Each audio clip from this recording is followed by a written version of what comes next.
सुप्रभात बच्चों। आज हम कक्षा 6 के सामाजिक विषय का भाग 3 सामाजिक एवं राजनीतिक जीवन का पाठ 8 ग्रामीण क्षेत्र में आजीविका का आगे का प्रकरण अरुणा और पारिवेलन की कहानी पढ़ेंगे। तो देखो बच्चों, इससे पहले हमने पढ़ा था ग्रामीण क्षेत्र में आजीविका के कौन कौन से साधन होते हैं। हमने उसमें पढ़ा कलपट्टू गांव की कुछ लोगों की कहानियाँ, जिसमें हमने देखा तुलसी के बारे में, शेखर के बारे में और रामलिंगम और उसकी पत्नी करुथम्मा के बारे में कि तुलसी कैसे भूमिहीन मजदूर थी और शेखर है जो उसके पास 2 एकड़ ज़मीन थी, जबकि जो रामलिंगम है उसके पास 20 एकड़ ज़मीन भी है। उसके अलावा एक चावल की मिल है, बीज है, कीटनाशक बेचने के लिए एक दुकान है, यानी कि वो एक बड़ा किसान है, उसकी श्रेणी में आता है। तब हमने पढ़ा कि कलपट्टू में जो खेती होती है उस खेती के बारे में हमने पढ़ा था।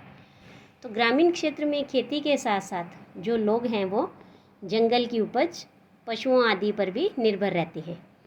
अगर हम जैसे बात करते हैं मध्य भारत की, तो मध्य भारत के कुछ गांवों में खेती और जंगल की उपज दोनों ही आजीविका के महत्वपूर्ण साधन हैं। महुआ बीनने, तेंदू के पत्ते इकट्ठा करने, शहद निकालने और इन्हें व्यापारियों को बेचने जैसे काम अतिरिक्त आय में मदद करते हैं। यानी खेती के साथ साथ इन कामों से उन्हें अतिरिक्त आय भी होती है। इसी तरह सहकारी समिति को या पास के शहर के लोगों को दूध बेचना भी कई लोगों के लिए आजीविका कमाने का मुख्य साधन होता है।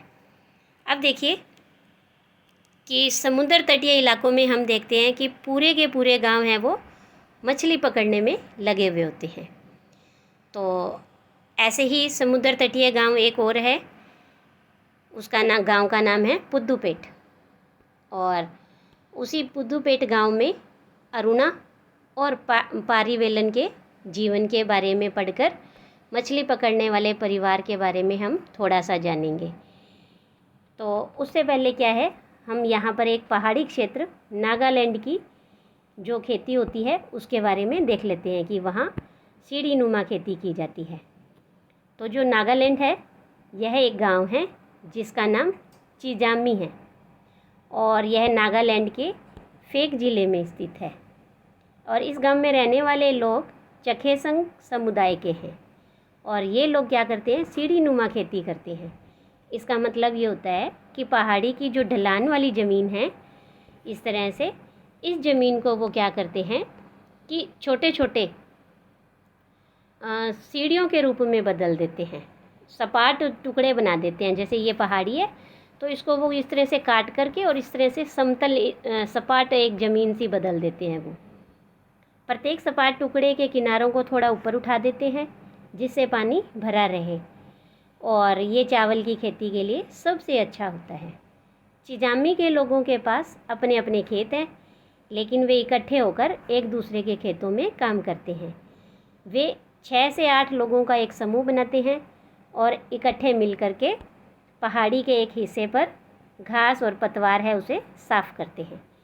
जब दिन का काम ख़त्म हो जाता है तो सारा समूह इकट्ठे बैठकर खाना भी खाता है, और ऐसा वो कई दिनों तक है वो चलता रहता है। और जब तक उनका काम ख़त्म नहीं हो जाता तब तक वो साथ में मिलकर दिन में काम करते हैं और साथ में बैठकर ही खाना खाते हैं। चलिए अब हम ऐसे ही एक समुद्री इलाके पुट्टूपेट के अंदर गांव में अरुणा और पारिवेलन के बारे में पढ़ते हैं। और ये जो पुट्टूपेट गांव है वो कलपट्टू के पास में ही स्थित है। तो देखिए अरुणा और पारिवेलन के बारे में। पुद्दूपेट कलपट्टू से ज़्यादा दूर नहीं है और यहाँ लोग मछली पकड़कर अपनी आजीविका चलाते हैं। उनके घर समुद्र के पास होते हैं और वहाँ चारों ओर जाल और कैटामैरिन एक होती है मछुआरों की खास छोटी सी नाव होती है, उसे कहते हैं कैटामैरिन। तो उनकी पंक्तियाँ दिखाई देती हैं। सुबह 7 बजे समुद्र के किनारे बड़ी गहमा गहमी रहती है। इस समय सारे कैटामैरिन मछलियाँ पकड़कर लौट आते हैं। तो देखो 7 बजे वो वापस भी आ जाते हैं। तो मछली खरीदने और बेचने के लिए बहुत सारी औरतें इकट्ठी हो जाती हैं। मेरा पति पारिवेलन, अरुणा बता रही है कि मेरा पति पारिवेलन, मेरा भाई और जीजा आज बड़ी देर से लौटे। मैं बहुत परेशान हो गई थी। ये हमारे कैटामैरिन में इकट्ठे ही समुद्र में जाते हैं, तो उन्होंने बताया कि आज वे तूफ़ान में फंस गए थे। तो जो अरुणा है, उसके पति, उसका भाई और जीजा, ये तीनों समुद्री तूफ़ान में फंस गए थे। आज जो मछलियाँ पकड़ी गई हैं, उनमें से मेरे परिवार के लिए कुछ मैंने मछलियाँ हैं वो एक तरफ उठा कर रख दी हैं और बाकी मैं नीलाम कर दूँगी।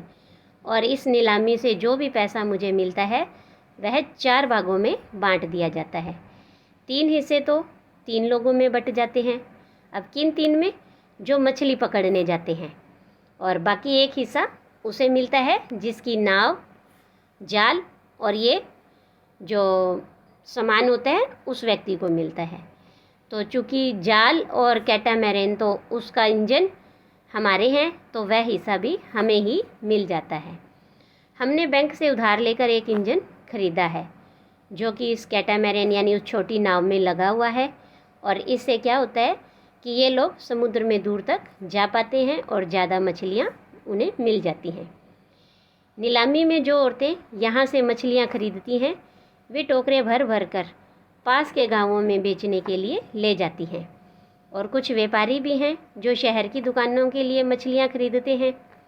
मैं दोपहर 12 बजे तक ही नीलामी का काम निपटा पाती हूँ। शाम को मेरा पति और बाकी रिश्तेदार मिलकर जाल को सुलझाते हैं और उसकी मरम्मत करते हैं। कल सुबह सुबह 2 बजे वे फिर समुद्र की तरफ चल देंगे, और हर साल मानसून के दौरान करीब 4 महीने तक वे समुद्र में नहीं जा पाते हैं, क्योंकि जो यह समय होता है वो मछलियों के प्रजनन का समय होता है। और इन महीनों में हम व्यापारी से उधार लेकर अपना गुजारा चलाते हैं। यानी कि देखिए, जो मछुआरे हैं इन्हें भी 4 महीने हैं बिल्कुल फ्री बैठना पड़ता है।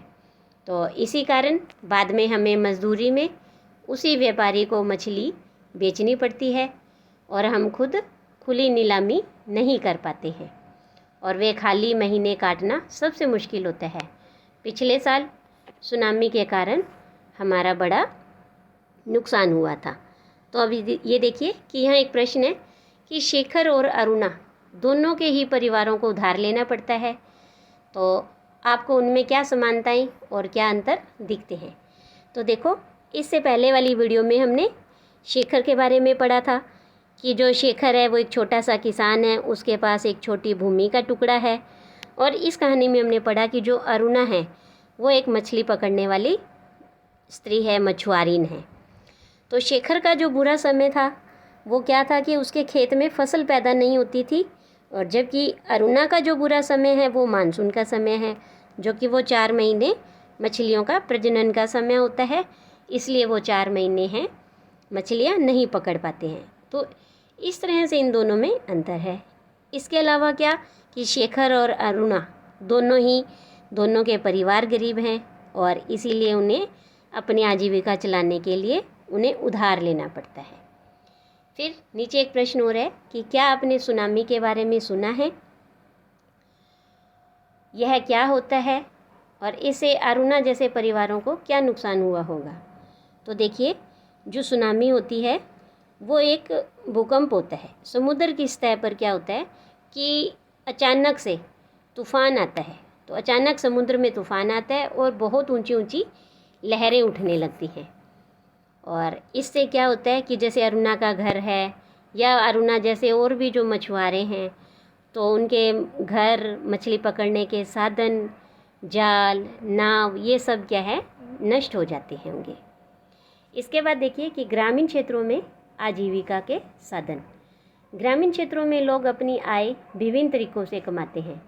कुछ खेतीबाड़ी का काम भी करते हैं, कुछ अन्य काम करके अपनी आजीविका चलाते हैं।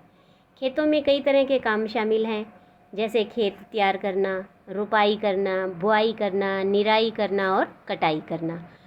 फसल अच्छी हो इसके लिए हम प्रकृति पर निर्भर हैं, और इस तरह जीवन ऋतुओं के इर्द गिर्द ही चलता है।